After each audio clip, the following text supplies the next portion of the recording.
Assalamualaikum warahmatullahi wabarakatuh. Halo Sobat Desa, berjumpa kembali di channel Kemal Pasya, channel yang setia menyajikan informasi dan edukasi mengenai desa. Sobat Desa, pernah nggak kalian nanya atau coba analisa, kira-kira bisa nggak desa-desa dalam satu kabupaten ngumpulin duit buat bangun jalan aspalnya kabupaten? Atau boleh nggak seandainya pemerintah provinsi mewajibkan desa-desa di wilayahnya untuk bikin kegiatan bangun rumah duafa? Atau bisa nggak ya desa-desa setor dana ke kecamatan buat laksanain upacara peringatan kemerdekaan Indonesia berskala kecamatan? Nah, pertanyaan itu akan kita coba identifikasikan jawabannya melalui pembahasan tentang kewenangan desa di video kali ini.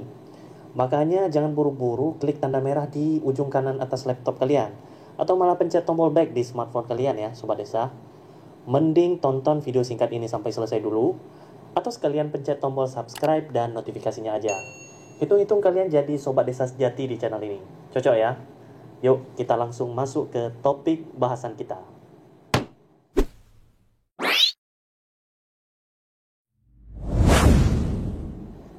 Sobat Desa, seperti yang udah saya jelasin di episode pertama Edukasi Desa, kewenangan desa ini tuh jadi salah satu bab yang diatur dalam Undang-Undang Desa beserta turunannya, seperti Peraturan Pemerintah Nomor 43 Tahun 2014, Peraturan Menteri Desa Nomor 1 Tahun 2015, dan Peraturan Menteri Dalam Negeri Nomor 44 Tahun 2016. Kalau Sobat Desa mau download ketiganya, silahkan klik link di kolom deskripsi di bawah ya.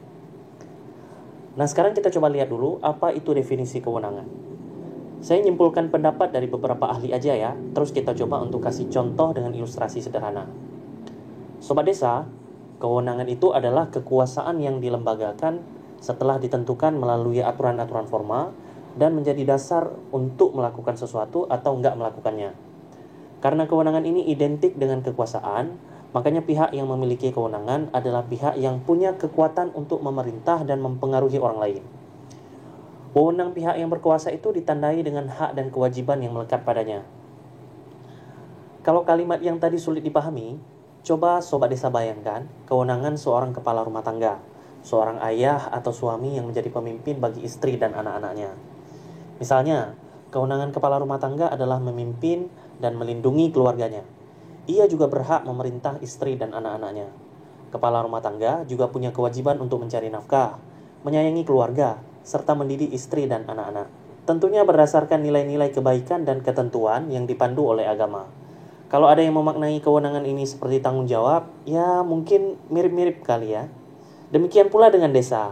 Beruntungnya pada era Undang-Undang Desa saat ini, kewenangan desa dengan asas rekognisi dan subsidiaritas diatur dengan cukup kompleks Sobat Desa. Oh ya, bagi yang belum tahu apa arti rekognisi dan subsidiaritas, habis ini boleh mampir ke video edukasi episode pertama ya. Sobat Desa, sekarang mari kita lihat apa saja kewenangan desa itu sesuai dengan ketentuan yang berlaku. Kewenangan desa itu meliputi 4 kewenangan. Pertama, kewenangan berdasarkan hak asal-usul. Kedua, kewenangan lokal berskala desa. Ketiga, kewenangan yang ditugaskan oleh pemerintah, pemerintah daerah provinsi, atau pemerintah daerah kabupaten kota.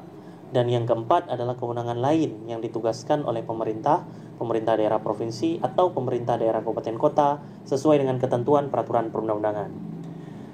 Masing-masing kewenangan ini punya karakter dan rincian yang berbeda-beda.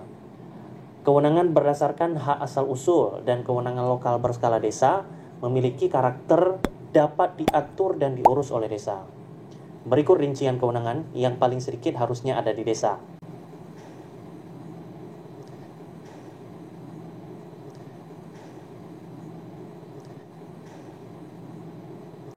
Sedangkan 2 kewenangan lainnya hanya dapat diurus saja oleh desa, atau desa nggak berhak untuk mengaturnya. Dan ini adalah rincian dari 2 kewenangan tersebut. Sebelum kita masuk pada contoh dari masing-masing kewenangan, saya mau jelasin dulu nih ke Sobat Desa apa arti dari karakter dapat diatur dan diurus yang disebutkan tadi. Sobat Desa, diatur maksudnya adalah desa dapat membuat aturan terkait kewenangan tersebut.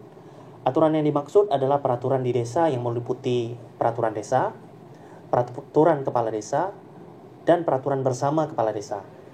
Sedangkan diurus maksudnya adalah desa dapat melaksanakan kewenangan tersebut dengan kemampuan dan kebutuhan desa. Kemampuan di sini dapat diartikan kemampuan sumber daya alam, sumber daya manusia, atau sumber daya finansial alias anggaran. Sementara kebutuhan bermakna sesuai dengan skala prioritas tertinggi.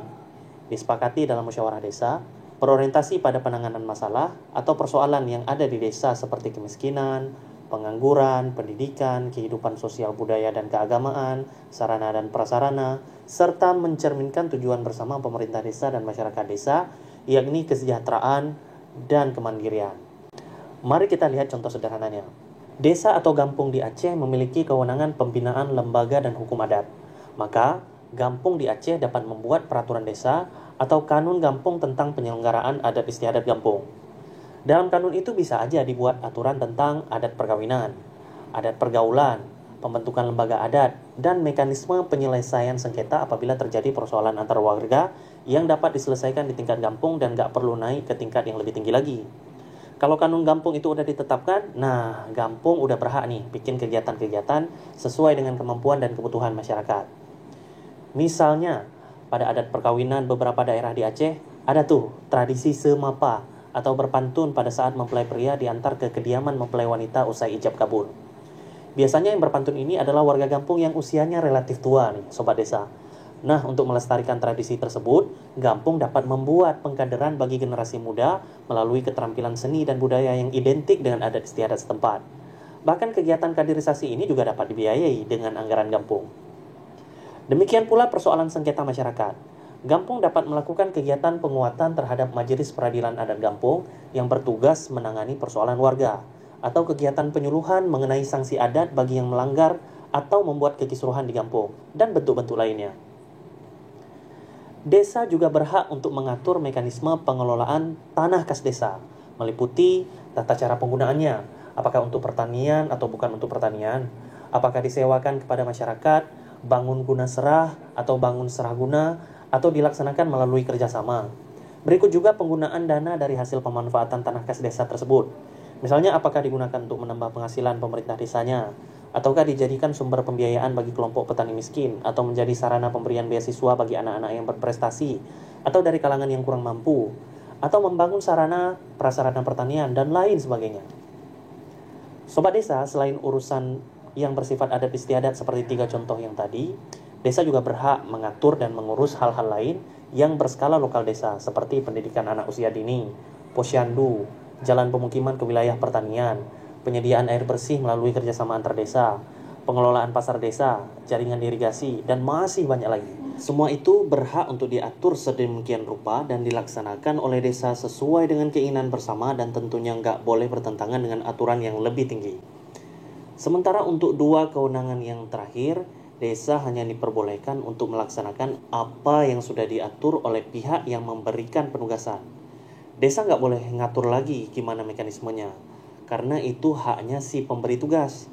Dan biasanya si pemberi tugas juga bakalan ngasih biaya untuk desa buat laksanain apa yang sudah mereka atur.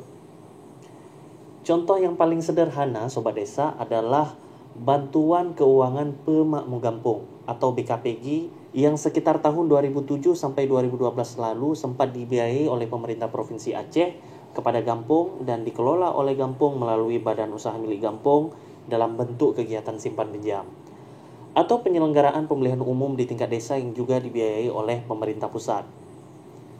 Tentu aja kewenangan yang ditugaskan ini wajib memperhatikan kriteria sebagai berikut.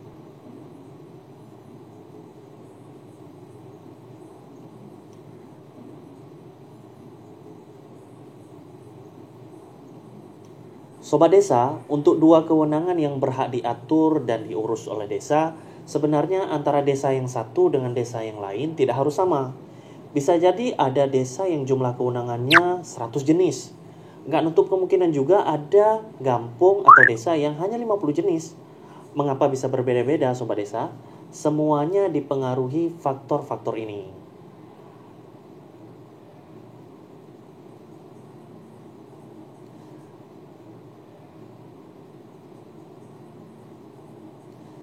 Nah, karena kriteria itu semua, desa yang ada di wilayah pegunungan tentu tidak sama kewenangannya dengan desa yang ada di wilayah pesisir.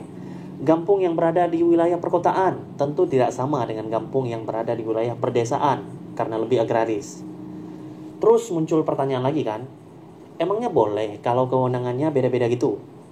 Ya jelas boleh Sobat Desa, gak ada yang salah. Tapi perlu dipastikan pada saat rincian-rincian kewenangan itu ditetapkan dalam peraturan desa yang mengacu pada peraturan bupati atau peraturan wali kota, tentunya harus melalui tahapan yang udah ditentuin sama Permendagri nomor 44 tahun 2016 tentang kewenangan desa. Dimulai dari identifikasi dan inventarisasi jenis-jenis kewenangan dengan memperhatikan situasi dan kondisi serta kebutuhan desa itu sendiri. Sobat Desa bisa bayangkan nggak hikmah dari kewenangan berdasarkan hak asal-usul dan kewenangan lokal berskala desa ini? Kalau menurut saya nih, ada beberapa. Yang pertama, desa diberikan keleluasaan untuk menentukan apa yang mampu dan udah seharusnya mereka lakukan dengan nilai-nilai yang selama ini udah berkembang di desa. Yang kedua, desa punya keleluasaan untuk menentukan mana yang benar-benar dibutuhkan dan mana yang tidak. Apalagi dengan kekuatan pengambilan keputusan tertinggi di desa melalui musyawarah desa. Sebab bisa aja ada kewenangan atau kegiatan yang seolah-olah penting, tetapi sebenarnya masyarakat desa nggak butuh tuh. Ketiga, desa punya peluang untuk berkreativitas dan berinovasi dalam membangun dan memberdayakan masyarakat desanya. Bayangkan aja nih Sobat Desa, desa berhak bikin aturannya, terus berhak juga jalanin apa yang udah diatur dan disepakati di dalam aturan tersebut. Ini kesempatan besar loh Sobat Desa, agar jati diri desa itu tetap bertahan tanpa tergerus oleh pengaruh-pengaruh luar. Keempat, kewenangan desa ini menjadi alat untuk mencapai visi dan misi kepala desa serta tujuan bersama masyarakatnya. Nah, ini poin penting. Dan yang kelima, desa punya posisi tawar yang tidak bisa diabaikan oleh pemerintah di atasnya. Apalagi di masa undang-undang desa sekarang. Pemerintah desa itu bukan berada dalam sistem pemerintahan daerah, tapi di luarnya alias punya sistem tersendiri. Sebab itu, desa dapat mempertimbangkan apabila ada kegiatan-kegiatan titipan yang berkedok kewenangan desa. Padahal kegiatan tersebut mungkin saja kewenangan pihak lain yang dibebankan kepada desa tanpa disertai pembiayaan. Bila ada yang seperti ini Sobat Desa, komunikasi, koordinasi, dan musyawarah tetap menjadi langkah awal untuk menyikapinya, sehingga desa nggak buru-buru dalam mengambil keputusan, menerima atau menolak penugasan tersebut. Nah Sobat Desa, sebelum saya akhiri bahasan kita di video ini, kita kembali lagi ke pertanyaan di pembukaan tadi. Ini dia.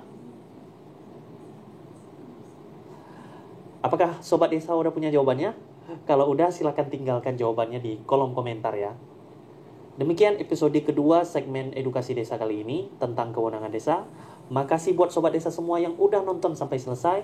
Pada episode ketiga nanti, insya Allah kita akan bahas mengenai penyelenggaraan pemerintahan desa. Silakan share dan like video ini jika menarik. Serta berikan juga saran kalian Sobat Desa semua, baik di kolom komentar di bawah maupun melalui media sosial saya. Jangan segan-segan untuk singgah ke video-video lainnya di sini. Terima kasih dan sampai jumpa di video selanjutnya. Salam Sobat Desa. Wassalamualaikum warahmatullahi wabarakatuh.